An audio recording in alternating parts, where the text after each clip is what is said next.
mga bagong testigo umanong lumalapit sa pamilya ng law student na si Mark Andre Marcos na napatay umano sa hazing. Umaasa ang pamilya Marcos na makapagbibigay linaw ito sa kaso. Para sa detalye, may ulat on the spot si John Consulta. John? Maris, kinumpirma ng mga kaanak ng napatay na San Beda Law Mark Andre Marcos na meron ng mga lumapit sa kanila at nagpahayag ng kahandaan na tumistigo kaugnay sa kasong isinampa laban sa umano'y dawit sa nangyaring hazing kay Andre.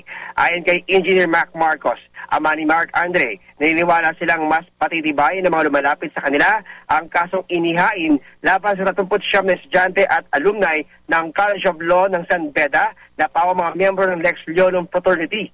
Tumagi naman ng pamilya Marcos na pangalanan ang mga lumapit at nakikipag-usap sa kanila. Pero umasa silang maisa sa publiko rin ang kanilang mga pahayag sa oras na magsimula ang pagdinig sa kaso. Sa darating na Lunes, alas 6 ng umaga ay sisimula ng Dasmariñas City Prosecutor's Office ang preliminary investigation sa kasong hazing na kinamatay ni Mark Andre Marcos. At yan muna ang latest. Balik siya, Maris. Maraming salamat, John Consulta.